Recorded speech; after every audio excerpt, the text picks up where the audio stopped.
Good morning বন্ধুরা, দেখতেই পাচ্ছ একদম মন খারাপ নিয়ে শুরু হচ্ছে ব্লগটা। ছেলেটা আমার অত বড় পেঁপে গাছটা ভেঙে দিয়েছে। ক্রিকেট খেলছিল, এমন বলটা লেগেছে মানে গাছটা মাঝখান থেকে ভেঙে গেছে।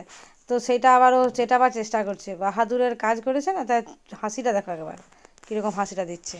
চলো, সকালে সমস্ত কাজ টুকটাক হয়ে গেছে। এবার সকাল সকাল যাবো রেশনটা আনতে। আমি একবার গিয়ে টোকেনটা কেটে এসেছি। এবার যাব, এখানে রেশন দিচ্ছে, রেশনটা নিয়ে চলে আসবো চট করে। বাড়ির সামনেই দিচ্ছে এখন। ছেলের স্কুলে একটুখানি কাজ আছে, ওই জন্য যাবো এখন স্কুলে। তো তার জন্য আমি এখানে দেখো টিফিনে কি বানাচ্ছি। আজকে এখানে টিফিন খাবার হয়েছে, মুড়ি আছে, আলু সেদ্ধ, আর সেই সাথে আছে বাঁধাকপির বড়া করে দিচ্ছি। এই দিয়ে আজকে মুড়ি দিয়ে টিফিন খাওয়া হবে। আর একটুখানি রেখে দেবো দুপুরের জন্য। এই দেখো আমাদের সেই পাকা বুড়ো ছেলে এখানে আবার দাঁড়িয়ে আছে। এই যে ট্রাক্টর দেখছে পেছনে আছে, এই ট্রাক্টরটা আজকে সারা দিনও বসেছিল স্টিয়ারিং ধরে, কিছুতেই কেউ নামাতে পারেনি। তো এখন এসেছে আমাদের বাড়ির সামনে, একটু ওর সঙ্গে মজা করছি এখন দুপুরবেলায়।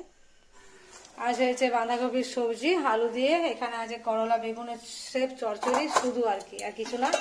এখানে আছে পালং শাকের ডাঁটা দিয়ে আর আলু দিয়ে পোস্ত, আর এখানে আছে মুগের ডাল,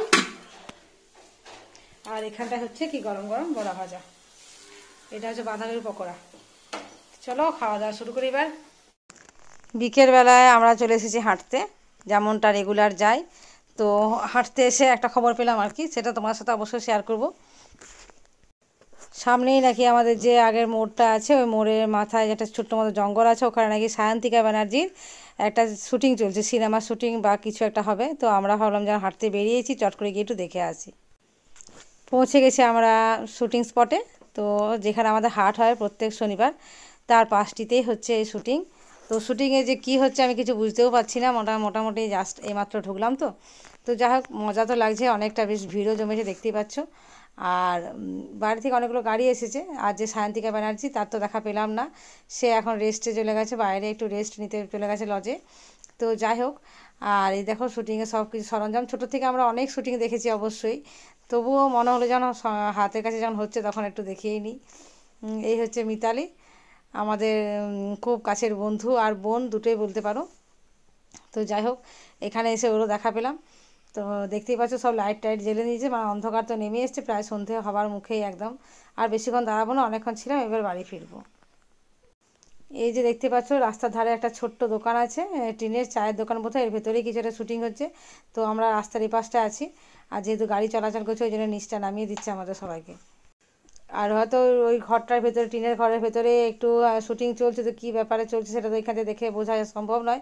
তো আমরা এবার ফিরে যাচ্ছি বাড়ি। চলো বাড়ি ফিরে সন্ধে দিলাম, আর এদিকে রুটি করে মাকে খেতেও দিয়ে দিয়েছি। আর এখানে যে দেখতেই পাচ্ছ সামনে যে মকর সংক্রান্তি আসছে, তার তো পিঠের একটা তো প্রোগ্রাম থাকেই। তো আমি তার জন্য বাড়িতেই একটু চাচি বানাবো। আগে আমাদের চাচি কিনে আনা হতো, এখন আমি বাড়িতেই চাচি বানিয়ে নিচ্ছি। তো দুধটা এখন অবশ্য আজকে চাচি বানাবো না, এখন কিছু দিনের দুধ আমি জমা রাখছি, আর বেশ সুন্দর করে যতটা সম্ভব ফুটিয়ে ফুটিয়ে দুধটাকে মেরে নিচ্ছি। তো যাই হোক, চলো এখন রুটি করছি। আর যেটুকু আটা মাখা আমার ছিল, চট করে মাকে আগে করে দিয়ে দিয়েছি। আর একটু আমি পরে একটু বেশি করে মেখে রেখে দেবো ফ্রিজে, যাতে করে রেগুলার কাজের সুবিধা হয়। তো চলো আজকের ব্লগটা এই পর্যন্তই রাখছি, আগামীকাল দেখা হচ্ছে নতুন ব্লগে। Good night, subscribe.